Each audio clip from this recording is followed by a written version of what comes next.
Graça e paz, queridos. Tudo bem com vocês? A gente está vindo aqui gravar essa série, né, que o Rodrigo propôs para alguns amados, para alguns irmãos, sobre o tema pecado, né? E eu creio que esse tema ele tem sido muito pouco discutido no nosso meio. As pessoas têm pensado talvez muito pouco a respeito dele. E o que a gente deveria, talvez, buscar era justamente a fonte disso, né? O que é que me faz pecar? Onde é que está a raiz desse problema, né? E descobrir isso talvez faça toda a diferença para mim e para você, para que a gente possa, então, lutar contra isso e vencer, né? Porque lutar também sem estar com as armas corretas, nós vamos estar dando golpes no vento, né? Nada vai acontecer, mas quando nós então entendemos contra que adversário nós estamos lutando e vamos com as armas certas em nosso favor, aí tudo faz a diferença, né? Então vamos tratar um pouquinho desse assunto para que a gente possa talvez entender. Gostaria que vocês abrissem comigo, quem está aí, né, que tem isso disponível, abrisse comigo em João 3, no versículo 3 e depois no versículo 6. Eu vou ler junto com vocês aqui, tá? João 3, versículo 3 diz assim: em resposta, Jesus declarou: digo a verdade, ninguém pode ver o reino de Deus se não nascer de novo. Agora no versículo 6 ele diz assim: o que nasce da carne é carne, mas o que nasce do Espírito é Espírito. Então, Jesus tem aqui um diálogo com um religioso da época, que era Nicodemos, e Jesus declara isso para Nicodemos de forma muito enfática, que o que precisava acontecer na vida de Nicodemos e na vida de todos aqueles que decidem, então, viver uma vida segundo a vontade de Deus, é a questão do nosso nascimento. E aí você pode me perguntar assim: então o que isso tem a ver comigo? O que isso tem a ver com o pecado? Tem tudo a ver. Na realidade, se nós entendermos onde é que o pecado nasce e como é que ele então pode agir na minha vida, tudo fica mais fácil, tudo fica mais possível de ser vencido, né? Quando Jesus diz para Nicodemos que o que precisa acontecer é um novo nascimento, então é porque um primeiro nascimento já aconteceu. E então precisa haver um segundo nascimento. E é esse segundo nascimento que nós precisamos passar a entender para saber como é que então eu consigo lutar. Jesus foi muito claro no versículo 6 que o que nasce da carne é carne. Vamos entender um pouquinho primeiro esse primeiro ponto. Se nós avaliarmos isso de forma muito objetiva, de forma muito clara, Jesus está dizendo o seguinte: o nosso primeiro nascimento, ele é um nascimento natural, né? O meu pai e a minha mãe, eles se casam, têm um relacionamento conjugal, um relacionamento sexual, e através dessa junção de homem e mulher, nasce um terceiro ser, né? Nascem os filhos. E esses filhos são nascidos a partir desse relacionamento. O que nós dizemos de, então, um novo DNA, né? Uma nova pessoa, uma nova criança nasce. E essa criança, ela nasce com todos os DNAs misturados do pai e da mãe. E ali estão os componentes para que a gente possa dizer que existe, então, um filho daquele pai e daquela mãe, através do DNA que existe naquela criança. Só através disso que nós podemos dizer que a pessoa é filho dos pais que ela está dizendo que ela é.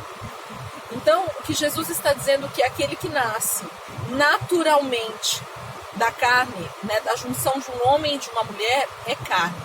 Mas por que Jesus diz isso? E ele não diz aquele que é nascido do corpo é um novo corpo. Porque na realidade nós nascemos da junção de dois corpos, né, do meu pai e da minha mãe, e aí deveria nascer um terceiro corpo, que é uma criança. Então, a palavra de Jesus aqui deveria ter sido essa: aquele que nasce do corpo é outro corpo. Mas ele diz não, aquele que é nascido da carne é carne. Então vamos entender isso primeiro. Quando Deus, lá no Gênesis, na criação do mundo, ele diz em Gênesis 1, 26 e 27, que ele fala sobre façamos o homem a nossa imagem e a nossa semelhança.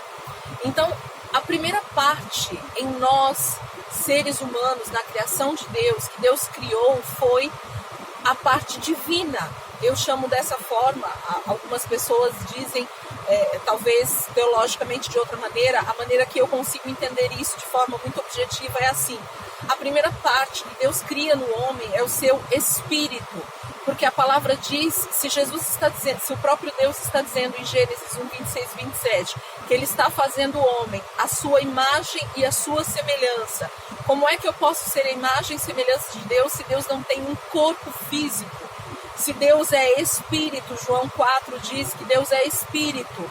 Então, o que Deus está criando ali em Gênesis 1, 26 e 27 é o nosso homem interior. O nosso espírito é que está naquele momento sendo criado por Deus. A parte do divina em nós, o DNA divino em nós é criado naquele momento.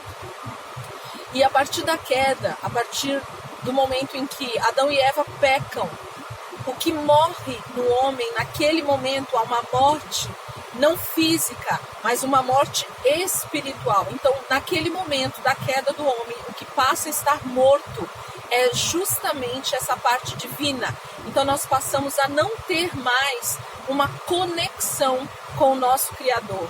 Então, isso passa a estar morto dentro de nós, o nosso espírito está morto dentro de nós. E a partir desse momento, só existem duas coisas em operação: a nossa alma e o nosso corpo.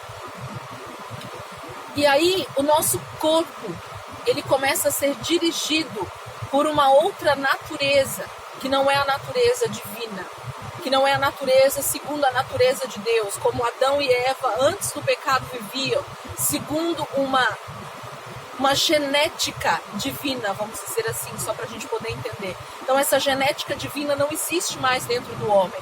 Então, a partir de Adão e Eva terem pecados, todos os outros homens que foram nascendo posteriormente a Adão e Eva, eles já nascem sem esse DNA divino, sem essa parte divina dentro de si. Então, nós passamos a ser somente corpo e alma. E a partir de então o homem é dominado, ele é totalmente dirigido pela sua alma, pelos seus sentimentos. E muito mais que isso, por outra natureza, que a palavra chama isso de natureza do pecado. Então todo homem que não é nascido de Deus, ele não tem outra natureza a não ser essa natureza de pecado. Eu vou dizer algo aqui que para alguns pode parecer um pouco forte, um pouco de loucura, né? E a gente pode, em um outro momento, abordar esse tema de forma mais clara e objetiva. Mas todo homem que não é nascido de Deus, todo homem que não é nascido do Espírito, através de Jesus Cristo, é impossível que ele não peque. Todo homem que tentar viver uma vida sem Deus, sem ter nascido de Deus, é impossível que ele não peque. Por quê? Porque a natureza que opera nele, a natureza que está no corpo dele é uma natureza de pecado, do homem caído, do DNA sem Deus. O único DNA que nós temos antes de nascer de Deus novamente através de Cristo Jesus é o DNA de Adão, é o DNA de Eva, que é um DNA que já estava caído quando eles geraram então Caim e Abel. Então todo homem, a partir dessa queda, ele já tem em si esse DNA corrompido, né? Esse DNA deturpado pelo pecado. Então nós nascemos debaixo do pecado. A palavra é muito clara em vários versículos dizendo que nós já nascemos em pecado. Por quê? Porque o nosso DNA já estava corrompido. Então eu quero que a gente passe a pensar dessa forma, quando Jesus afirma aqui para Nicodemos que é necessário ter um novo nascimento, é porque eu preciso nascer no Espírito, ou do Espírito de Deus. Deus precisa gerar algo em mim que vai me dar a capacitação de não pecar. O que é essa capacitação de não pecar? Um espírito recriado, um espírito nascido de novo. E a partir desse espírito nascido de novo, é que então eu sou capacitado a viver uma vida segundo a vontade de Deus. Por quê? Porque a partir do momento que eu nasci de novo, a partir do momento que eu nasci de Deus, eu começo a então ser direcionado, se então eu quiser, se então eu buscar isso, eu começo a ser guiado, não mais pela minha carne, não mais por uma natureza de pecado, mas por algo recriado, nascido do próprio Deus. Então o que me capacita a não pecar não é simplesmente desejar não pecar, porque o homem, através dos séculos, através de toda essa humanidade até Cristo, ele tentou não pecar, mas a palavra diz que as pessoas, ano a ano, né, o povo de Deus principalmente, ali através de todos os homens que passaram dentro da palavra, ano após ano, eles tinham que ir ao templo, eles tinham que ir ao tabernáculo, levar ofertas pelo seu pecado. Se eles tinham que constantemente levar ofertas pelo seu pecado, isso só mostrava para eles mesmos que era impossível que eles não pecassem. Se a gente se aprofundar um pouquinho mais nas próprias leis que o próprio Deus estipula ali para Moisés, o que Deus estava querendo demonstrar era que o homem era falido em tentativas humanas de não pecar. O homem sem Deus, sem o Espírito de Deus, sem o Espírito recriado, é impossível que ele não peque. Então, quando nós tentamos fazer a nossa vida sem esse novo nascimento, nós vamos ser, infelizmente, frustrados nas tentativas de não pecar. Mas quando nós então nascemos de Cristo, nascemos de novo, a palavra diz que nós temos uma capacitação que vem do próprio Deus dentro de nós, ativado dentro de nós, que vai fazer com que a nossa vida esteja voltado a não pecar. Então o que vai me fazer não pecar é ter nascido de novo, é ter nascido do Espírito. Por quê? Jesus afirma então no versículo 6 novamente, vamos ver. O que é nascido da carne é carne, mas o que é nascido do Espírito, e aqui é Espírito letra minúscula, é Espírito. O que é nascido do Espírito, o primeiro Espírito está com letra maiúscula. O que é nascido de Deus, o que é nascido do Espírito de Deus, é Espírito com letra minúscula. Tem um novo Espírito nascido de Deus dentro de mim, recriado pelo próprio Deus. E é esse Espírito que me capacita a viver uma vida no Espírito, uma vida segundo a vontade de Deus. Então, quando eu passo a viver uma vida guiada pelo Espírito de Deus, através do meu Espírito, é que eu posso ter essa capacidade de não pecar. Então, a minha vida ela precisa estar, a partir desse novo nascimento, sendo guiada, tendo um relacionamento com o Espírito de Deus. E através disso é que eu vou ter a capacidade de não pecar.